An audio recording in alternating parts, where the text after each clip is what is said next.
What's good, YouTube? This your man Spill Dog. Man, I was looking at something. Errol Spence really haven't been that inactive this last year. I mean, the fight with Ugas, it's barely been. It's just now finna be a year next month, April.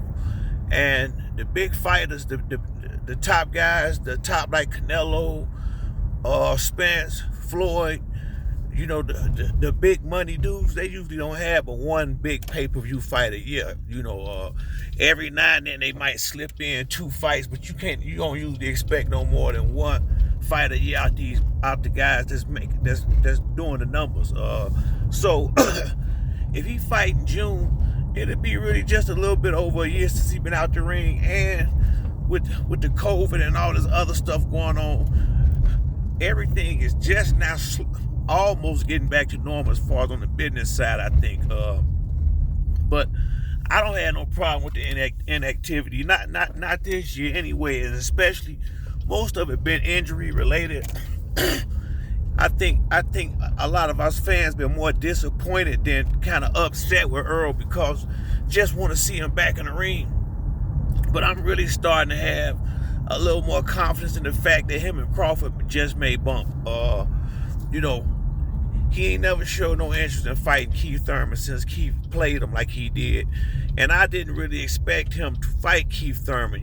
That's what they were saying, but I had already said, unless I see a press conference with Brian Custer or somebody out there, I wasn't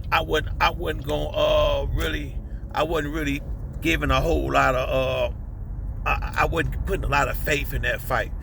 But like Spence said, it's gonna make sense when he come back. That's because he gonna fight a real fight when he come back. And I'm thinking, who else is gonna be? Crawford. I think Boots already set to fight Stanionis, if I'm not mistaken. So I doubt it's gonna be Boots.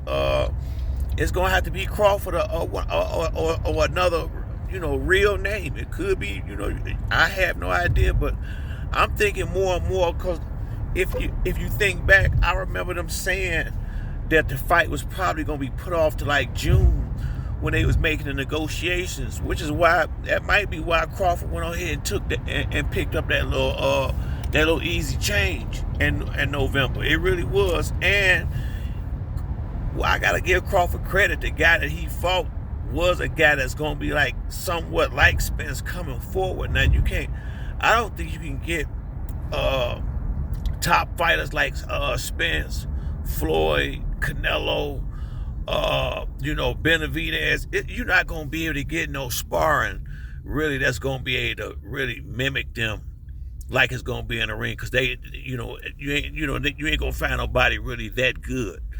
But I just think I'm starting to really think more and more that that's probably who he gonna fight, Crawford. More than likely Spence Spence is in control of his own career. Bob Arum I'm sorry, not Bob Arum. Al Heyman is his advisor, but Spence is pretty. He pretty stubborn, not in a bad way, just in period. It seemed like, and he been dead set on he wants to fight. He want to fight Crawford. I think he got the control, because I think if I'm not mistaken, look like Crawford is with Golden Boy now, a big promotional company that can put up some of the money more than likely. So I'm thinking more and more it may happen, because that's why I was, Bud didn't have a promoter at first. I think he with Golden Boy now, and if he is, I would have a lot of confidence. I'm sorry, and them getting that fight done. I really would. And that's the fight everybody want to see. That's the fight Errol Spence want. It's a legacy fight for both fighters, and I think that's the best one for just for business. All the way around. And see who the best is. I don't think none of these dudes from 160 on down can beat Spence. Truthfully, that's what, from where I'm sitting at. They had to show me that they can take that pressure and a southpaw, that jab like he do. See, I'm telling you, man, that boy Spence is something different. Go watch some tapes, and you tell me another southpaw that jab as much as Errol Spence do. And a busy jab from a big, strong southpaw in the welterweight division is a major problem. Is a major problem. And Spence is not gonna stop jabbing.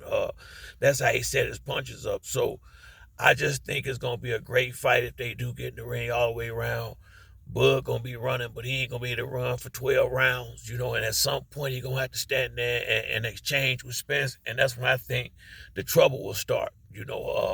But either way it go, I just don't think the inactivity is a big deal. It's not as much inactivity as us just wanting to see him fight, because it won't be a year until like another couple of weeks, so it ain't been that long. When you look at the champions that fight on pay-per-view, they only usually have one fight a year anyway. So he may be a month or two off, but for me, I'm good with that, especially knowing that he gonna have a real fight when he come back, and not that tune-up stuff that a lot of these dudes be doing, where you gotta waste your money when you buy the pay-per-view. Because I don't steal the fights, because I support these young dudes. I want to see all of them get their money. But that's it for me on this video. If you like the video, hit the like or subscribe. Till next time, it's your boy Spill Dog. I'm out.